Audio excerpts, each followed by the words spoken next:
we're going to look at how you can update finances for events that you've recently added to Sonas or you've imported in as part of your setup. So I'm going to go into an event here that's been imported.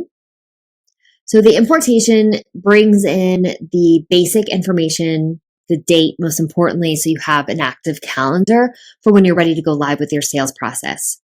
But then we need to update the event with some more details, including the finances. So if I go to the finance section, transactions, I can see that it's empty. So we need to put the finances in. Now, the reason I want to do this is I want to invite Sarah and Sam into the portal.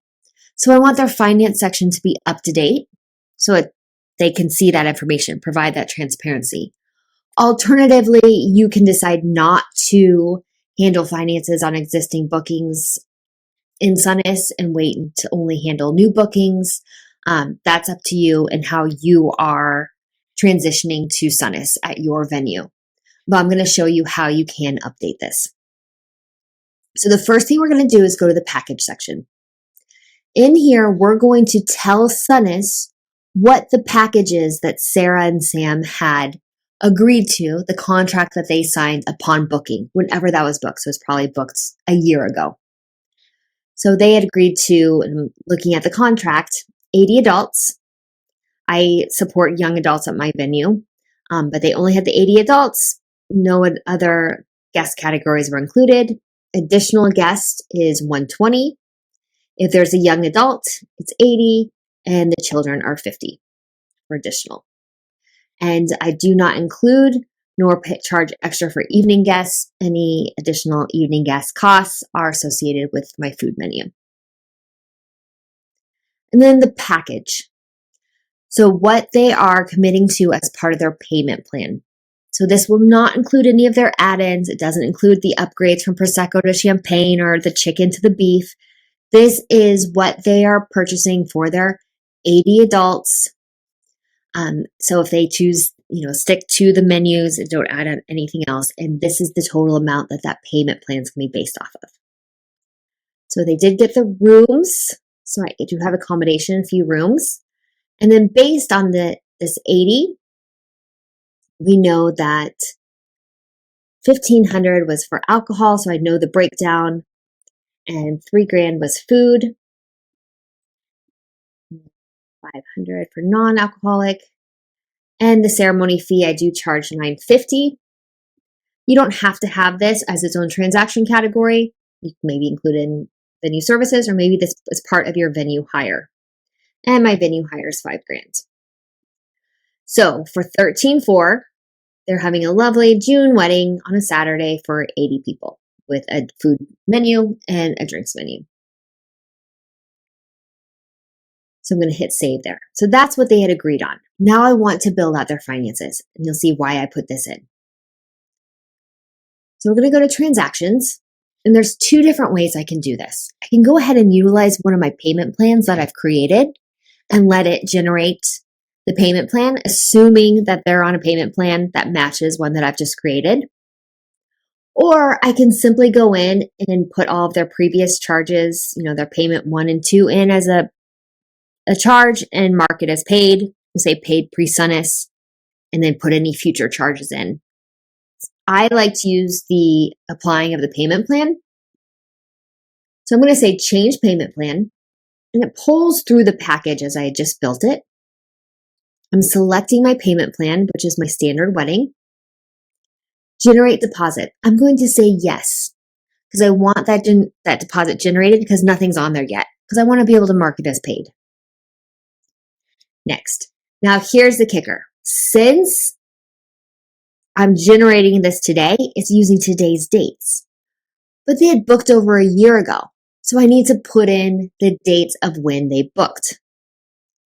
So they had booked in December of 24. So that was when their deposits due. And then their installment was due. Do a little bit of math here. A year before. So that was due on the 6th as well. Oops. The calendar would be easier. Installment 2 is due in March.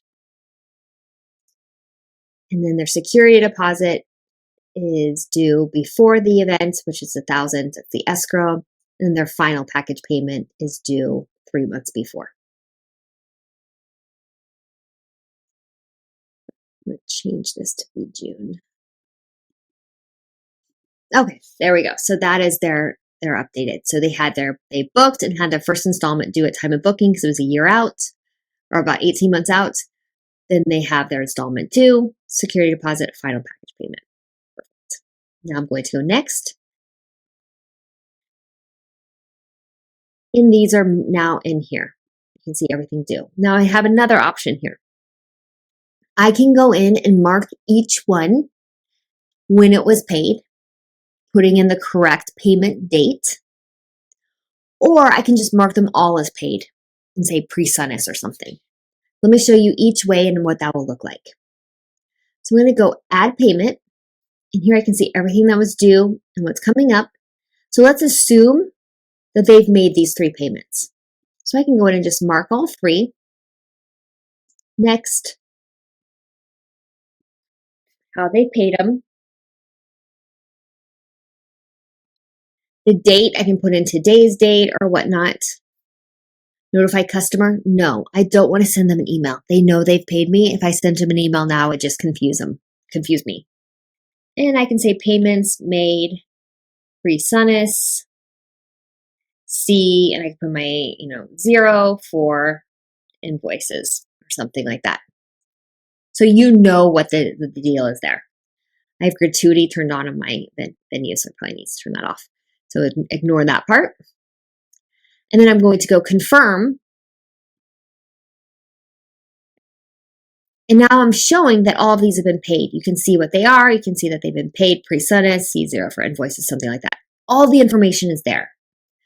But I want to show you how you can pay them individually as well. So I'm going to go ahead and cancel this invoice. And I'm going to go ahead and cancel this payment. And now we're going to go through and mark each one singularly as paid so you can see what that looks like.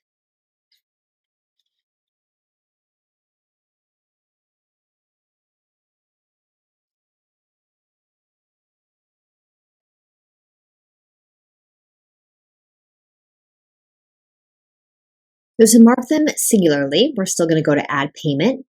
This time I'm just going to do one by one. So the booking deposit.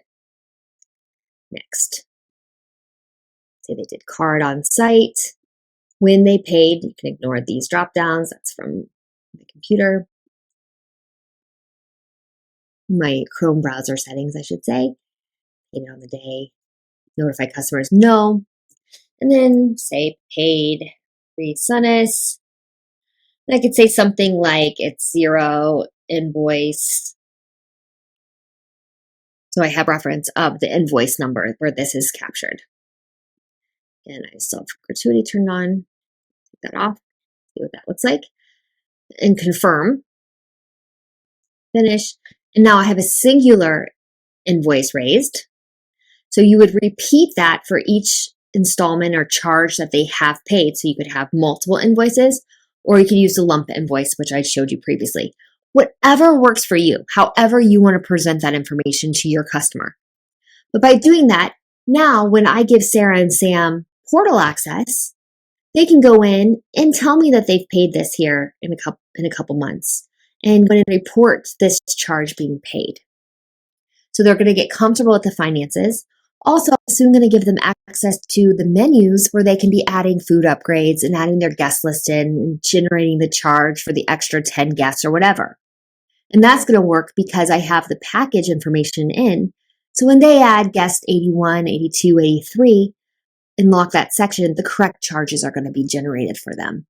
And it's going to be available for them in the transaction section. Now, at this point, since I'm updating their transactions, I have all of my payment reminders on pause because this is going to generate payment reminders like you're overdue. They've already paid them, but I want to give myself the time to update these and get them sorted. So when they log in and I turn on their email, turn on the payment reminders, The first payment reminder will be for their security deposit due in February, and we can move forward with that. So this is how I'm updating their finances to get it ready for them to have portal access and to see this. Again, you don't have to give finance updates. I could just leave them as is and take care of finances externally, or I can get them in to make choices and just say, hey, don't worry about the finances. It's external for now. We'll get those updated later to buy yourself some time. It's however you prefer. But this is this way to do it if you do want to provide that information upon portal access for your existing bookings.